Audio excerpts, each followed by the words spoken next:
চলমান যুদ্ধে নিজেদের সর্বশক্তির মাধ্যমে মধ্যপ্রাচ্যের দেশগুলোতে ড্রোন ও মিসাইল হামলা অব্যাহত রেখেছে ইরান। যে যুক্তরাষ্ট্র এতদিন নিরাপত্তা দেওয়ার বুলি শোনাত, সেই যুক্তরাষ্ট্রের কারণেই ভয়াবহ পরিণতির মুখোমুখি হয়েছে আরব বিশ্ব। যুক্তরাষ্ট্রকে নিজেদের ভূখণ্ডে সেনা ঘাঁটি গড়তে দেওয়ার খেসারত দিতে হচ্ছে তাদের। দশকের পর দশক ধরে ওয়াশিংটন যে নিরাপত্তা ছাতার প্রতিশ্রুতি দিয়ে আরব দেশগুলোকে আশ্বস্ত করেছিল, পারস্যের মিসাইল বৃষ্টির সামনে তা তাসের ঘরের মতো ভেঙে পড়ছে। নিজ দেশের পবিত্র মাটিতে ভিনদেশি সেনাদের ঘাঁটি গড়তে দেওয়ার যে চড়া মূল্য দিতে হতে পারে, বাহরাইন বা সৌদি আরবের জ্বলন্ত তেল শোধনাগারগুলো তারই সাক্ষ্য দিচ্ছে। সোমবার বাহরাইনের রাষ্ট্রীয় তেল কোম্পানি বাপকোর তেল শোধনাগারে হামলা চালিয়েছে ইরান। এই হামলার পর তেল শোধনাগারটি আগুন জ্বলতে দেখা গিয়েছে। 5 ঘন্টা পরও সেই আগুন নেভানো সম্ভব হয়নি। এতে করে তেল পরিশোধন বন্ধ ঘোষণা করেছে বাহরাইনের রাষ্ট্রীয় তেল কোম্পানি বাপকো। এদিকে বাহরাইনের সিত্রা এলাকায় শিশুসহ অন্তত 32 জন নাগরিক আহত হয়েছেন।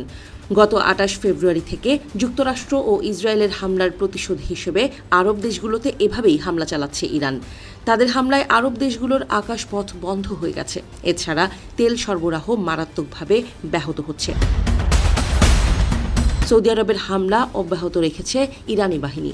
সৌদির শায়বাহ তেল ক্ষেত্রের দিকে ধেয়ে আসা 4টি ড্রোন ধ্বংসের দাবি করেছে সৌদি বাহিনী। তবে সৌদির আল খার্জ এলাকায় একটি মিসাইল পড়লে অন্তত 2 জন নিহত এবং 12 জন আহত হন।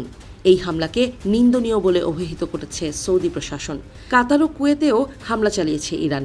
কাতার জানিয়েছে, রাজধানী দোহার আকাশে অন্তত 12 থেকে 13টি বিস্ফোরণের শব্দ শোনা গেছে।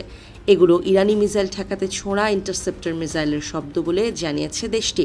ইরানের এই হামলাকে বড় ধরনের বিশ্বাসঘাতকতা হিসেবে বর্ণনা করেছেন কাতারের প্রধানমন্ত্রী। সংযুক্ত আরব আমিরাতেও হামলা চলমান রেখেছে ইরানি বাহিনী। দেশটির ফুজাইরা তেল শিল্প এলাকায় ড্রোনের ধ্বংসাবশেষ পড়ে আগুনের ঘটনা ঘটে। এদিকে ইরানের প্রয়াত নেতা আয়াতুল্লাহ আলী খামেনির মৃত্যুর পর তার পুত্র মোস্তফা খামেনি উত্তরাধিকারী হিসেবে মনোনীত হওয়ার পর ইরানের মধ্যাঞ্চলে নতুন করে হামলা চালিয়েছে ইসরায়েল। ইরানের নতুন সর্বোচ্চ নেতাকে টার্গেট করে হামলা চালানো হবে বলেও হুমকি দিয়েছে ইসরায়েলি প্রতিরক্ষা মন্ত্রী ইসরায়েল কাটস। অন্যদিকে ইরানের নতুন নেতা নির্বাচনে যুক্তরাষ্ট্রের মতামত থাকা উচিত ছিল বলে মন্তব্য করেছেন মার্কিন প্রেসিডেন্ট ডোনাল্ড ট্রাম্প। এদিকে যুদ্ধের প্রভাবে তেলের দাম প্রতি ব্যারেলে $100 ছাড়িয়ে গেছে। তবে ট্রাম্প একে ইরানের পরমাণু হুমকি দূর করার জন্য সামান্য মূল্য বলে অভিহিত করেছেন। এছাড়া যুক্তরাষ্ট্র তাদের জরুরি নয় এমন কর্মীদের সৌদি আরব ছাড়ার নির্দেশ দিয়েছে। যুদ্ধের তাণ্ডব লেবানন সীমান্তেও ছড়িয়ে পড়েছে।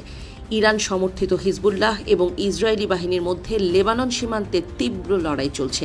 বৈরুতের একটি হোটেলে ইসরায়েলি হামলায় ইরানের কুদস ফোর্সের 5 জন কমান্ডার নিহত হওয়ার পর পরিস্থিতি আরও ঘোলাটে হয়েছে।